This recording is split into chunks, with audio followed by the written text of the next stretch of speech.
Did you know? Some of the world's most beautiful paintings were created without a single drop of modern paint? No factories, no chemicals, no machines. Yet the colors used hundreds, and even thousands of years ago are still bright enough to amaze people today. So what's the secret? How did ancient artists create paints that could survive for centuries? The answer is far more fascinating than you might imagine. Let's find out. Everything begins with a special plant. The process starts by carefully picking one of its flower buds. At first glance, it looks like an ordinary bud, but hidden inside are soft natural fibers that play an important role in the traditional process. The bud is gently opened, and the fibers are carefully separated by hand. Every strand is cleaned thoroughly to remove dust and impurities. Once washed, the fibers are boiled in water for some time. This helps prepare them for the next stage. After boiling, the fibers are spread out under the sun and left to dry completely. As they dry, they become light like cotton but much stronger and firmer. They are then soaked in natural oil, gently heated and left to rest. This traditional preparation created a natural material that helped artists work with mineral pigments more effectively. But this is only the beginning.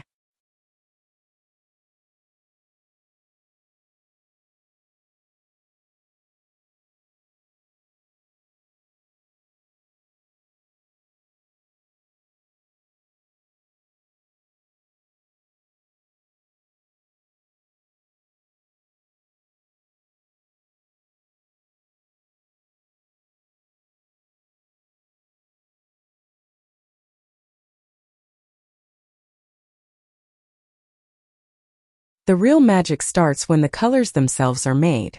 To create the red pigment, ancient craftsmen collected naturally red-colored stones from the mountains. These stones were carefully broken into smaller pieces and then ground into an extremely fine powder. The powder was mixed with clean water and washed 2 or 3 times to remove unwanted impurities. After that, the mixture was left undisturbed for several hours. Slowly, the heavy red particles settled at the bottom while the water stayed above them. Once the water was removed, a rich, vibrant natural red pigment remained. This brilliant red color was completely created by nature, without using any artificial chemicals. The yellow pigment was prepared in almost the same way. Naturally yellow-colored stones were crushed into a fine powder, washed repeatedly with clean water. Next came the white pigment. Instead of colored stones, ancient artists used pearls or finely crushed seashells. These were carefully ground into an incredibly smooth powder, producing a clean and elegant natural white color that added highlights and delicate details to paintings. Different minerals, rocks, plants, and other natural materials were also used to create many additional colors. Every shade required its own special technique, patience, and craftsmanship. There were no shortcuts, only skill passed down through generations. Once all the pigments were ready, they were carefully mixed with traditional natural binders to create smooth, long-lasting paints. These handmade colors were then used in the famous art form known as traditional Chinese painting, or guohua. Artists combined these pigments with graceful brush techniques and elegant Chinese calligraphy, shufa, to create breathtaking paintings on silk and handmade xian paper. These artworks were more than just paintings.